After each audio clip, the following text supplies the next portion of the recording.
So students, Gandhi ji ने सोचा कि जो सबके इश्यूज हो उनको हमें टेकअप करना होगा और उनको अपनी स्ट्रेंथ बनानी होगी।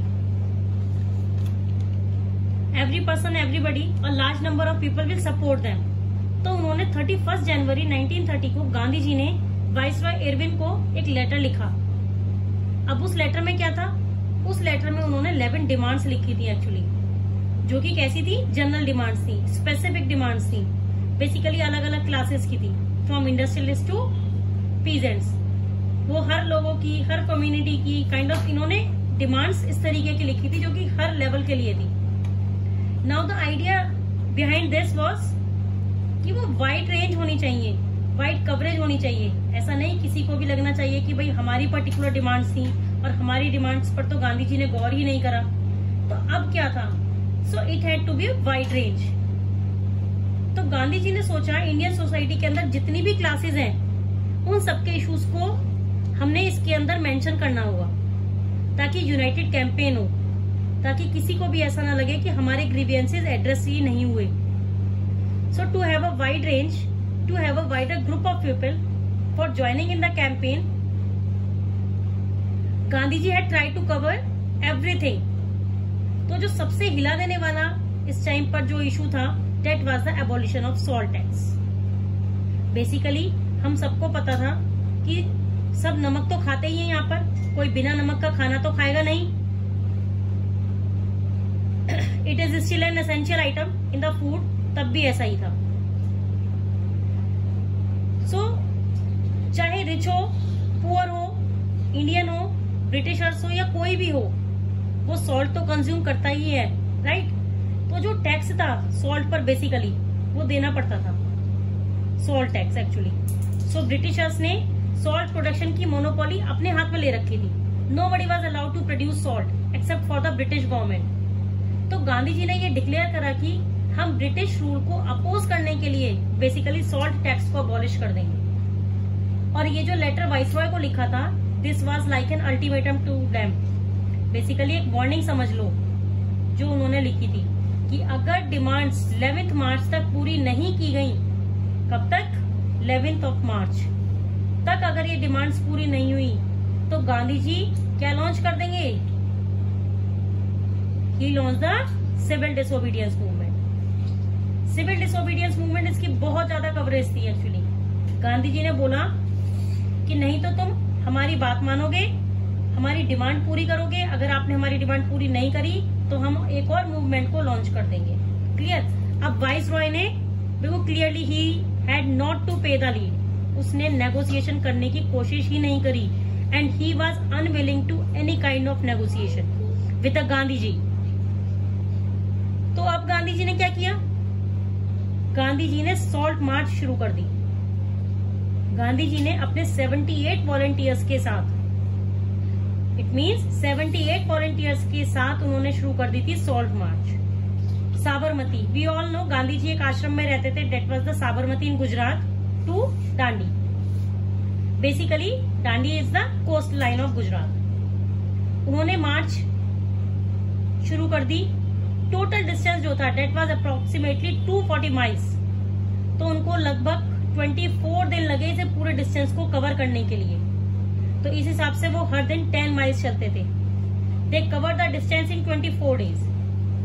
अब बेसिकली क्या था, जहां जहां पर गांधी जी रुकते थे, हॉल्ट लेते थे, वहां पर thousands of people used to come and see. Gandhi ji जहां पर उनको समझाते थे कि हमें चाहिए अब complete independence, we have to throw the Britishers out of the country. And साथ ही साथ उनको ये भी समझाते थे कि स्वराज का असली मतलब क्या होता, was the actually mean by the Swaraj. Clear? उनको नॉन वायलेंस की पावर भी समझाते थे कि कितनी पावरफुल है हमारी ये नॉन वायलेंस। ऐसा जरूरी नहीं है कि हर एक चीज फोर्स से, वायलेंस से ही ऑब्टेन करी जाए, but we can also quit with non violence, right? ये सारी बातें गांधी जी सबको समझाते थे, जो भी उनको ऑन द वे मिलता था। तो फाइनली 6 ऑफ अप्रैल को, इट मीन 6 ऑफ अप्रैल को गांधी जी पहुंच गए दांडी। गांधी जी दांडी पहुंचे, उन्होंने सॉल्ट लॉ कर दिया पूरी तरीके से ब्रेक। उन्होंने मैन्युफैक्चरिंग करा salt by boiling sea water. So this was all about the salt march. बेटा one thing is to be clear that कि ये बहुत ज्यादा इंपॉर्टेंट है for examination point of view, और नियर बाय लगभग ये 3 मार्क्स का तो पेपर में आता ही है इसमें से।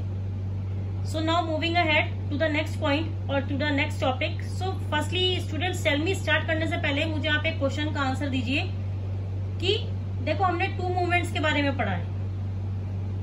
First one is non cooperation movement and second one was civil disobedience movement. तो इन दोनों मूवमेंट में फर्क क्या था? What was the basic difference between these 2 movements? Just think for a minute.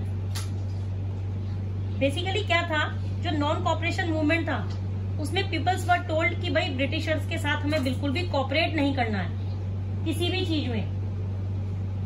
So there has been no cooperation with the Britishers, right? No cooperation at all. लेकिन civil disobedience movement में क्या फर्क था कि सिविल डिसोबीडियंस मूवमेंट में उन्होंने बोला कि अगर आपको कोई भी ऐसा लॉ लगता है which is unjust to everyone and you feel कि नहीं भाई ये लॉ नहीं होना चाहिए, ये तो हमारे साथ ना नाइंसाफी हो रही है, तो उसको ब्रेक कर दो। तो it had given them the liberty to break the colonial laws. जितने भी कॉलोनियल गवर्नमेंट ने लॉज दिए थे उनको ब्रेक करने का अब उनको पावर मिल गई थी। बेसिकली आप ये चीज कह सकते हो। तो बहुत सारी अगेन अब लोगों ने कैसा रिएक्शन दिया, सबका रिएक्शन तो इसमें निकल कर आना ही था। तो thousands of people broke the salt law. बहुत सारे लोगों ने सॉल्ट लॉ ब्रेक कर दिया। And they had boycotted the foreign clothes, liquor shops were picketed. You know picketed, I already told you picketed means ताले लग गए थे। एंड इवन जो पीजेंट्स थे, you all know peasants had to pay a huge sum of money as a revenue to the Britishers, तो उन्होंने refuse कर दिया था रेवेन्यू पे करने से। एंड इवन चौकीदारी टैक्सेस भी अब वो पे नहीं कर रहे थे। साथ ही साथ विलेज ऑफिशियल्स हैड रिजाइन्ड। बहुत सारे फॉरेन लॉज उन्होंने ब्रेक कर दिए थे। ब्रिटिशर्स ने क्या किया? ब्रिटिशर्स ने जो फॉरेस्ट था, पूरा जो उनके अंडर में जो फॉरेस्ट आता था, फॉरेस्ट में एक रिजर्व एरिया बना दिया था जहां पर common people could not enter this. तो बेसिकली फॉरेस्ट लॉज भी ब्रेक करते हुए, फॉरेस्ट लॉज को वायलेट करते हुए they went into the reserve forest, ताकि वो अपने कैटल को ग्रेज करवा पाए, वुड कलेक्ट कर पाए। इन्हीं सभी चीजों को लेकर दे ब्रेक द फॉरेस्ट लॉज। तो अब ब्रिटिश गवर्नमेंट तो बहुत डर गई थी, उनके तो पूरे हाथ पैर ठंडे हो गए थे। तो अब उन्होंने क्या किया? I will discuss this thing in the next video. Thank you.